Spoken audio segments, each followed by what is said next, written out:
Hello, hello, hello. Good to see you. You get fairy dust and I get fairy dust and Amelie wants on the love seat. She wants fairy dust too. There she is. Oh my goodness, good to see you again. Okay, we are going to have our advanced lesson today on asking for help, otherwise known as asking for fucking help, or I have to learn how to ask for help. Fuck my life. Like, I do not want to do that. So I wrote an Instagram post very recently, today, on asking for help. And just in general, women aren't good at it. Like, just in general, because we're the helpers. And it is a classic clue that your childhood was not all sunshine and roses because something in you learned that it was not okay to ask for help. And so that could be there's a parent with narcissism or borderline personality disorder, another personality disorder, or there was substance abuse in your family. And so one of the great coping mechanisms is not asking for help, not needing a fucking thing.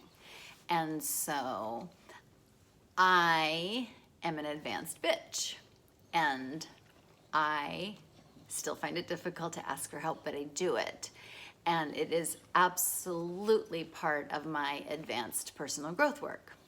But I thought I would tell you a little story about how I came to be advanced in asking for help. Because to me, I mean, there is nothing more distasteful than to ask another human being for a fucking thing. Like, no, thank you. I'm good. I got it. Like, we know how to be self-sufficient. And I was no exception. 100% a mess, but I wasn't gonna ask for help, and I don't need help. I'm good. So I went to treatment. Again, not to brag, but I did go 3 times. I just really was attached to my eating disorder. Was not ready to let that go after the first 2, or even the third one, bless my heart. Okay. But in the first one, I mean, it was hardcore, like fucking 12 steps, fucking like, and of course, I am not gonna be like any of the alcoholics in my family. I'm, so much better than that. I'm going to choose not to do that and come to find out I'm a fucking food addict, compulsive overeater, bulimic, and binge eater, and I got a healthy dose of humility when I entered my treatment program because they put us in with all the other addicts. So you have a food addict in this chair, a bulimic in that chair, a cocaine addict in this chair, a sex addict in that chair, a gambling addict. I mean, it was just alcoholics, addicts, and any kind of addiction. And we were there because we were all a fucking mess. We'd all hit a certain kind of a bottom. Okay, so back in the day, I must have had like really good insurance or whatever, and it was not uncommon for treatment centers to be like this. And there was one in a local hospital, and it was a 28-day situation. I had children, so I did outpatient. And so you would go to 12-step programs or 12-step meetings in the group, and then you would go to group therapy, and then you would go to your own personal therapy. I mean, I learned a lot from that place, and I am so grateful I went and that they put us through all of that stuff. And they made us work all 12 steps while we were there too. Okay. Then came the fucking day. And we would all, like, in group therapy, so we're in groups, and so this is not just the meeting. So, in the meeting, you probably know, or if you're an addict like me, you know that there is no crosstalk. But in group therapy, oh bitch, there is crosstalk, and they will tell you your bullshit in a second. And so And because it was like an all-day program, so it was just a day program, so I'd get there like at 9 or something and maybe leave at 5. So I'd be there all day for the 28 days or 30 days or however long it was. And every now and then, one of us would get a little assignment. So my best friend that I met there, he got his little hand slapped for handing the tissue box. So anytime anybody had a little tear, like he would, grab the tissue box and hand it to the person, and he got on restriction from handing the tissue box. So we found out pretty quickly that my friend was a codependent and was there to please other people and to take care of them the second they were in distress. And so his homework or his thing that he got that day was, and forevermore, he was not allowed to touch the tissue box. And so, and it hurt him so bad. And I enjoyed that very much because he had watched me go through a few of these horrific things. And one of them was they made me, and I don't even know how it came out that I can't ask for help, but they made me ask for help all day long. I was not allowed to do one thing for myself. I think I burst into tears immediately. And from the moment I got up, it was just this horrific feeling because I had to ask people to hold my purse. I had to ask people to hold my books. P.S. A bitch had books, and this Hermione is gonna bring her books. I don't know, book going at all times. What other books do you suggest? Let me intellectualize this shit. Anyway, so I have my books. I remember my books. And why? Because this was very traumatic, and I had to have people carry them for me. And then we would go to lunch. I had to ask someone to push the elevator button. Kill me. Just fucking kill me. It was the most uncomfortable day of my life, and I've had children, 2 of them, and migraines. Oh my God, but I'm telling you, psychologically, this was horrific. It seems like a joke, but it is not a joke. And I thank God for my experience in that place, because this was one of the gifts that I got from it. I'm not telling you I became a person that asked for help. It's still actually hard. I was just talking to my husband today, and he was going to help me with something, and I just feel like, oh, that just feels like too much. Like, I don't need that much support. It's like, no, you do, bitch. Like, take the help. And because I'm doing this and I'm committed to walking the walk, I am going to ask him for help with that thing, and he's going to do it, and I'm going to be excited about him helping and grateful. So here's what we do.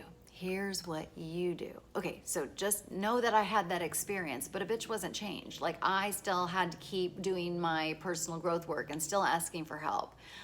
I was in therapy, and it would be hard to ask me to get help from the therapist. So, and then, oh my God, having sponsors in the 12-step program, like, that's asking somebody just to help you. And you learn by practicing. And the reason you practice is because you want to be advanced, because it's a very common, and if you listen, like you get your little ears out, you will hear people talk about, even if they're just being a little bit real, or maybe not even that real, just, but something will slip out. Oh, I hate asking for help. Oh, I hate asking for help. Oh, I don't ask people for help. And it's like that, like it's a snobby thing. Like, that's not a thing to brag about. And I think I used to brag about it. It's like, oh, who asks for help? Oh my God, that's disgusting. And it was because we weren't allowed to. But that's why we have to learn now, and that's why it's advanced. So if you want to be an advanced bitch, if you want to do your advanced personal growth work, you must start asking for help. Great news. You can do it, you do it with the safest possible people. And you do it, one of the secret ways to do it without having to really do it is paying for somebody to do you a service.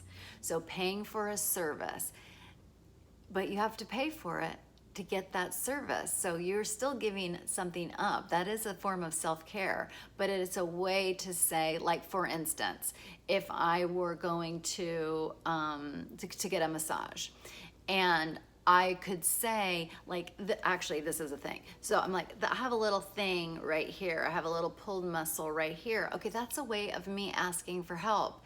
Instead of just going, anything bothering you? No. Okay, lay down. Okay. And, you know, again, even getting a massage itself, that is asking for help. So what I'm trying to show you is that you have ways, and I just want you to be conscious about getting the help. And so let's say you've never asked for help before and you're gonna start today. So what you're gonna do, and you're gonna go get a massage. Okay, great. So your only goal, the first thing you have to do is see if you can pay for it and then see if you can go. Okay, that's huge, because you're really asking another person to provide their service for you. And it's kind of a, you know, there's a caring thing involved in it. So, and you're asking them to help you with stress or with a pain or something like that. So you say a specific thing, and then you receive the service. Just receive it.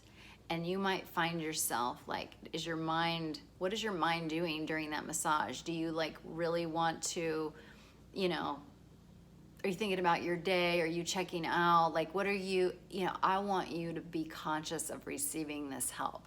And paying for a service is a somewhat safe way of asking for help. But I want you to think about it like that now. And, but I also want to say some people have been hurt during getting a massage. So either hurt by a toxic or abusive person, or so you need to make sure it's a safe place. Because that's what we're doing. I want you to find the safest environment for the beginnings of you asking for help, because this is a part of your work now. You are doing this. Another way is just very simply, something that you do without realizing that you do it. You ask for people to pass you the salt. You ask for people to pass you the butter. You ask for people to pass you the whatevers. And so I want you to start thinking of that as asking for help. And I want you to practice receiving it. You're already doing it, but I want you to be conscious of, pass me the salt. And then and you can receive that. I mean, don't be a weirdo. Thank you so much. I'm practicing receiving this now. I probably did do that when I was in treatment, but you don't do that with people that don't know that you're actually doing your advanced personal growth work. Because when we do our advanced personal growth work, we get to wear our invisibility cloak. And so we keep that shit safe, safe, safe. So this is just step one. And I just want you to know that I'm telling you this from a very, very real place, and that you want to be advanced. And when you hear someone say, oh, I don't ask for help, they're telling you that they're not advanced and they're not actually interested in becoming fully whole at that time or ever, who knows. But now you know that it isn't a virtue anymore. The virtue is actually being a human being, a full-grown human being that can ask for and receive help. All right.